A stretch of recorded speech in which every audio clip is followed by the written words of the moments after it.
When I turned 18, my life took a difficult turn. My parents and twin sister decided there wasn't enough space for me at home, essentially forcing me to leave. For the next few years, I struggled with an unstable life, moving from one temporary living situation to another, even living in a tent at one point. I did whatever I could to get by. Despite these challenges, I eventually built a stable life and was able to buy my own house.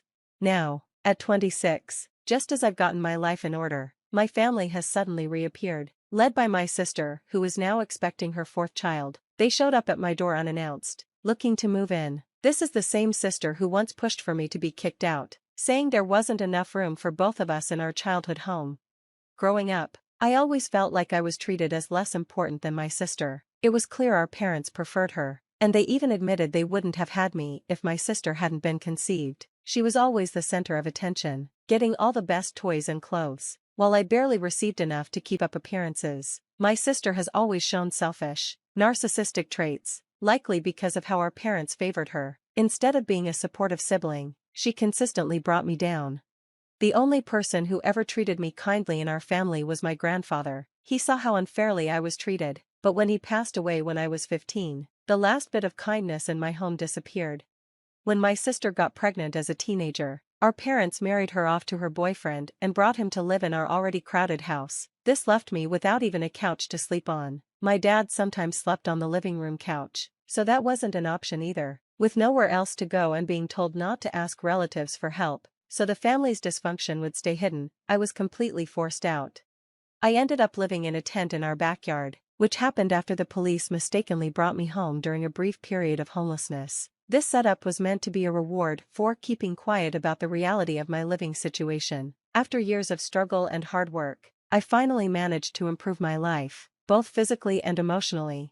Now, as my family tries to intrude on the life I've carefully built, I'm at a crossroads, unsure how to deal with their unexpected and unwelcome return. They had once offered me a spot to live in their backyard, but only if I cleaned it up first. Despite the mess, which was littered with flour, sugar, and overrun by rodents, I accepted. At one of the lowest points in my life, I saw this as an opportunity and quickly moved in. My sister, on the other hand, was relieved to see me go, pointing out that there wasn't enough room for me at her place. No one even asked where I was planning to go.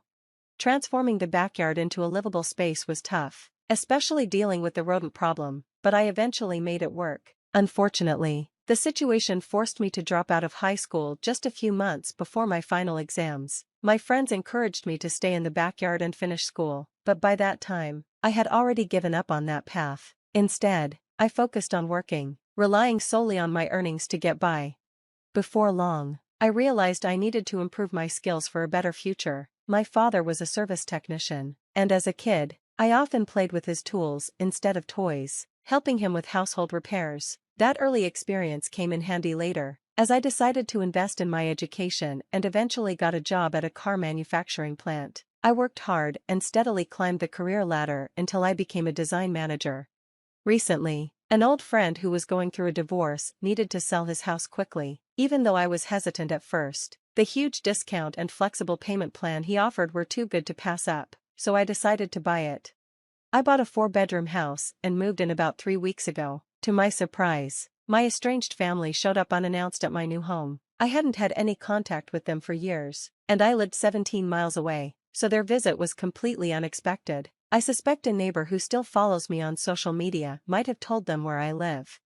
When they barged in, my parents expressed pride in my accomplishments, but it felt strange to see them react to me owning a house at 36, especially since they were still renting. My sister and her husband wandered around the house as if they were inspecting it to move in. When I confronted them, they vaguely claimed they were just checking on me. It was ironic that they suddenly showed interest in my life now, when I didn't need them anymore. During their visit, my sister boldly claimed a bedroom for herself, excited about the private bathroom, as though it was already decided that they would move in. My parents tried to calm her down, asking her to manage her children better. In the middle of this chaos, I was shocked and immediately shut down any discussion about them moving in.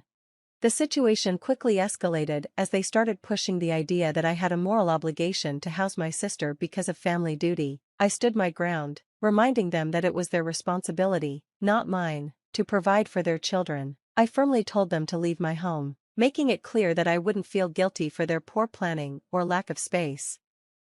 As they left, I felt a sense of peace knowing I was living on my own terms, free from the pressure of their unwanted expectations. I recalled how, back when I was younger, my grandfather allowed my cousin to sleep on the couch, but when I asked for the same favor, he refused and kicked me out. I vented about how I had struggled, living with rodents in my employer's garage and then in a cramped apartment for 10 years, but no one from my family ever checked on me.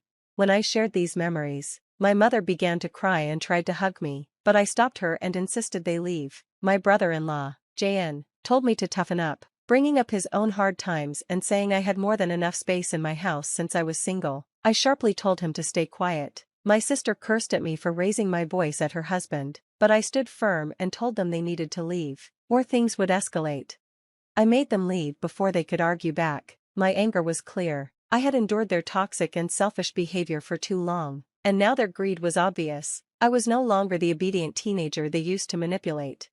If they had pushed any further, I was fully prepared to involve the police. To clarify, my sister never once offered to pay rent. She and her husband had been freeloading off my parents for over a decade, and now they seemed determined to do the same with me. Despite the clear strain this put on my parents, they never took any steps to encourage her to become independent. Instead, they tried to dump the responsibility onto me.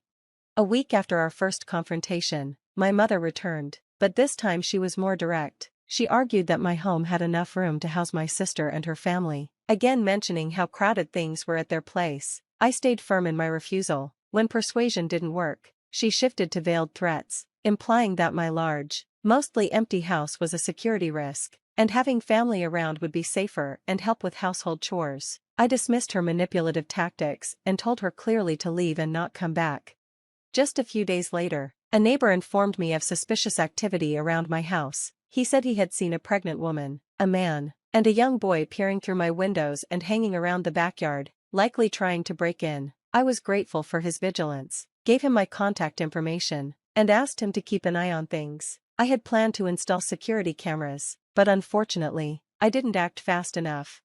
5 days later, the same neighbor called to say he thought someone had broken into my home. When I rushed back, I found out he was right. My sister and her husband, John, had entered through a rear window. When I confronted them, my sister tried to justify their actions, claiming they had no other choice and accusing me of being unreasonable. As I processed her audacity, John smugly commented on how easy it had been. I lost my temper and physically confronted him. My sister tried to get between us, and in the chaos, their teenage son hit me over the head with a bottle, leaving me bleeding.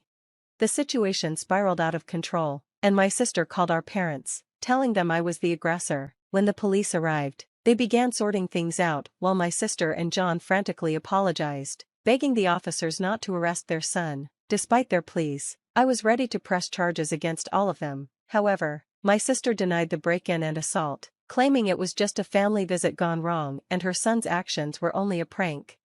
When my parents arrived, they immediately took my sister's side, pressuring me to drop the charges. They banded together to defend her and tried to make me out to be the vindictive one. Faced with their collective denial and manipulation, I realized they were determined to gaslight me into submission.